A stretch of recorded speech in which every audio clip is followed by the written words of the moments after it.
Jacqui was beautiful, with pretty brown eyes and thick brown hair. She was always a lot of fun. She loved to laugh and loved to dance. She was a great dancer. We'd go to the beach. She loved to jet ski. After college, she had planned to take over her father's business, but now who knows? Her life will never be the same.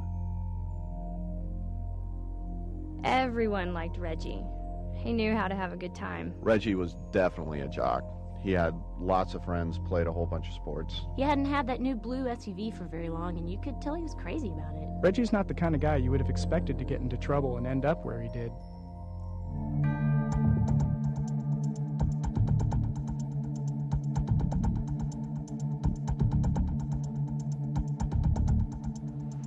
This is where 20-year-old Jacqui Savarito wanted to be.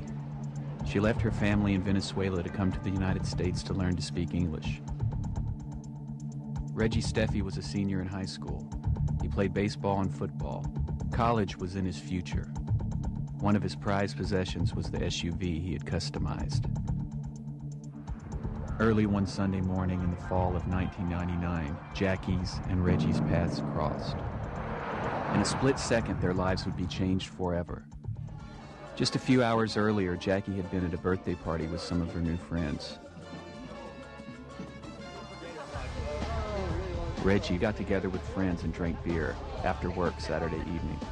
Although Texas has a zero-tolerance law that makes it illegal for anyone under 21 to buy or possess alcohol, later that night he went to a party and drank some more.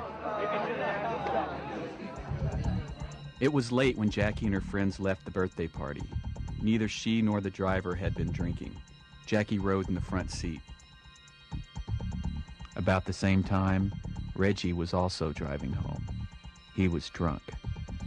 Reggie's SUV crossed the center line, then hit the car Jacqui was riding in head-on. A fire started in the engine and spread to the inside of the car. 911. Oh my God.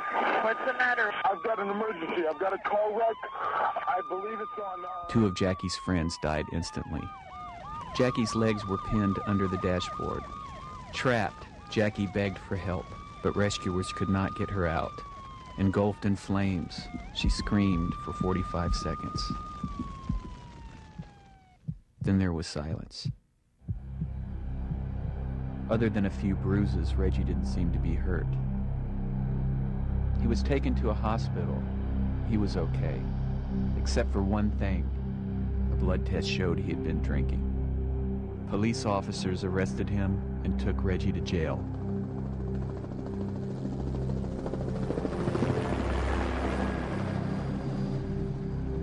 Jacqui was barely alive when she arrived at the hospital. She was burned over most of her body. Her hair was gone, so were her nose and her ears. Her eyes were scorched, and she was almost completely blind. The fingers on both of her hands had to be amputated. The pain was indescribable and constant. She depends on her father to take care of her.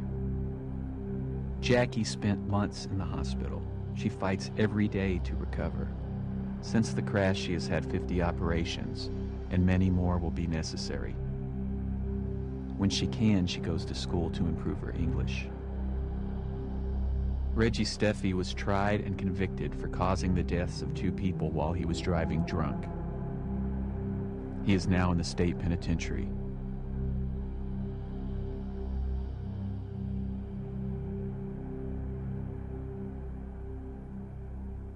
I went from a football field on Friday to a prison cell on Sunday, that quick, through the choices I made on one Saturday.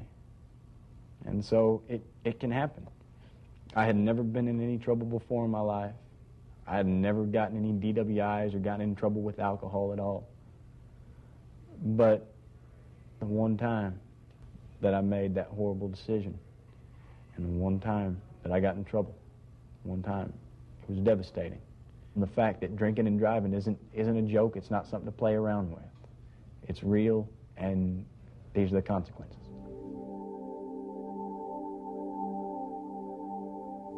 Completamente diferente. My life before was completely different from that of today's.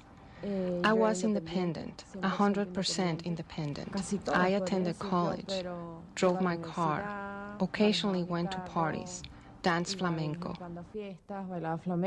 What happens now is that I am a bit more afraid because I don't trust myself. Not because I'm a different Jacqui internally. It's rather that externally I can't do what I could do before. My father is helping me to do the regular things like put on my clothes or cut the food. He cares me because my vision is not very good. Right now I don't have a specific goal. You know, I want to finish studying English. I want, to keep going with my treatment. It's very difficult because in the past, before the accident, when all the doors were open for a regular young person, and in my case, it's harder because most of the doors are closed, no?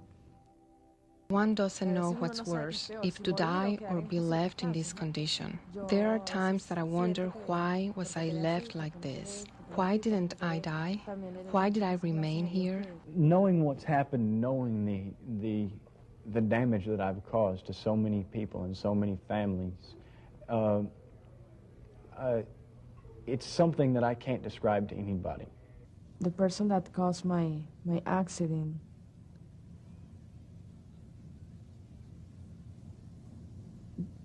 destroyed my life completely. And the prison sentence is nothing compared to the life sentence that I'm going to live with, knowing what I did and the consequences of what I did. The loss of life. It didn't have to happen, period.